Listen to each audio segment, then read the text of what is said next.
Hey everyone, Mango7Roll here. How we doing today? Welcome to another episode of Epic 7. Today we have a bunch of new information. This video is late. A lot of you probably already know what is coming and what I'm about to tell you, but oh well, I slept. I have to deal with the stupid information coming out at like 6 a.m. my time. I think I passed out at like 5:30 my time. So that's kind of unfortunate, but it is what it is. Anyways, we've got a new skin. First off, it's pretty obviously LIDICA, unless it's somebody designed to be in the LIDICA's costume, which is always a possibility. You can't put that past people when they're doing silhouettes like this.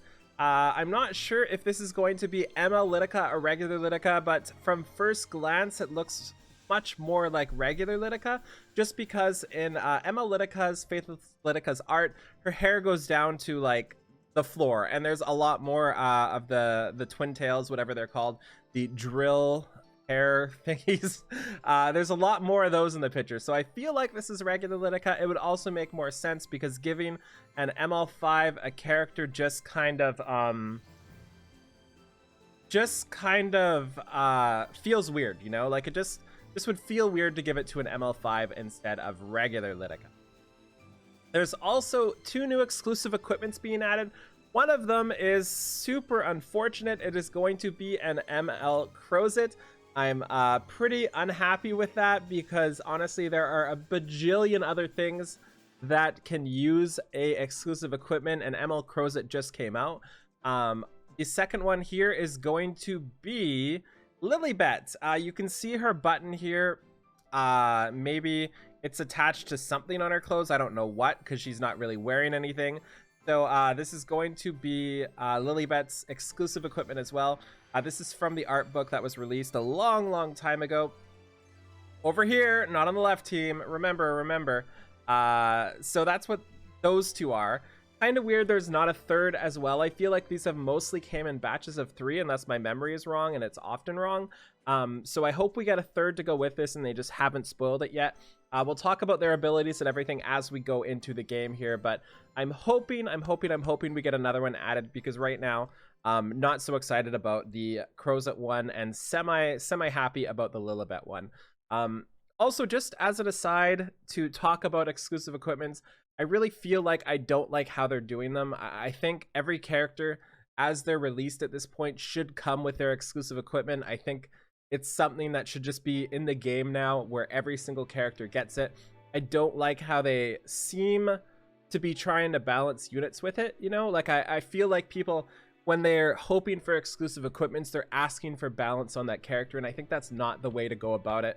I think characters should get buffs to their skills and changes to their skills, and then the exclusive equipment should be a way to make them more specialized in certain areas and have a character be more diverse overall. It shouldn't be a patch to make a character better, or a character better, I guess is the right word.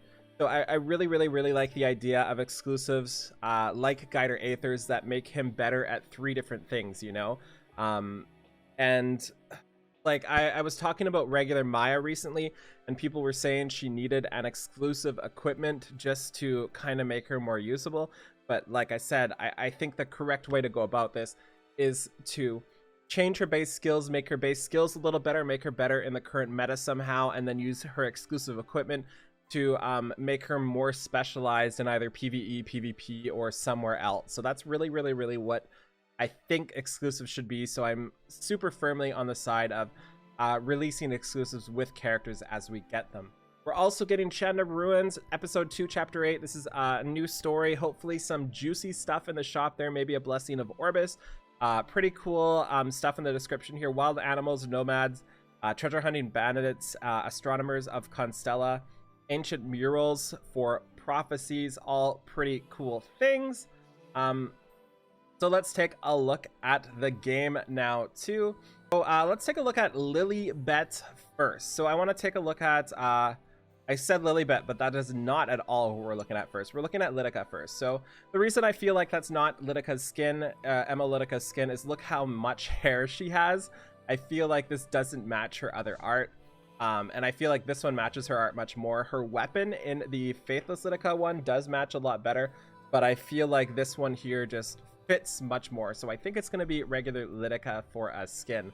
Zero clue what it's going to be. Not sure if this means we're not getting a limited or just Valentine's unit in general, because I feel like she's very Valentine's related considering what happened last year. So I'm hoping we still get like a character revealed alongside her. As for characters, let's take a look at Crozet first.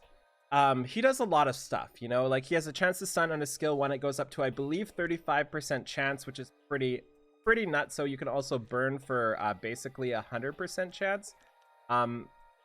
His chivalry here receives 20% damage suffered by the ally in the back row in their place, a 35% chance to counterattack. So he has a huge amount to counterattack when he goes through. It's actually kind of nutso. He also has a skill 3 that's not RNG but is random. Defense buff and class enhancement for certain things here. You can see them on the right. As for what he might get, I am not sure. I feel like adding extra chance to stun is not something they would do, just because the burn right now makes it 100%. So that would just seem weird to go over 100% there. I think they might increase the chance or the damage reduction or the damage taken in form, the damage replacement, I think that's the right word, of chivalry. Also, they might increase his counterattack rate as well. As for this one here, maybe they could add it so how many buffs is this? Critical hit resistance, Night Soul River barrier. So maybe they can make it add both buffs to one person instead of just one. And I'm not sure what else they can add. I have no idea. Maybe lower the cooldown of Oath of Protection as well. So kind of interested to see how they handle this. I think he's already a good character. I think he's very, very niche, but I think he's good for sure. And next up, we have Lilibet. So those of you who use Lilibet, it's pretty much 100% of the time used as a snipe for somebody like a Vildred. But the problem is he doesn't do, or she doesn't do enough damage a lot of times.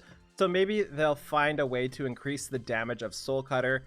Maybe do one of those like boring X% increase damage exclusive equipments. For skill 1 here, 35% chance to make people unable to be buffed. It goes up to 50%. I feel like that's a really unfortunate skill 1. As for her skill 2, bleeds with a very low % chance and then combat readiness increase. That's one of the big problems of a lot of units, is they aren't reliable. If you take a look at somebody like Cecilia, they have a really low chance for stuff to happen, and usually when that is a thing, it just makes them super unreliable, and then in the end not very good for a lot of things because of that.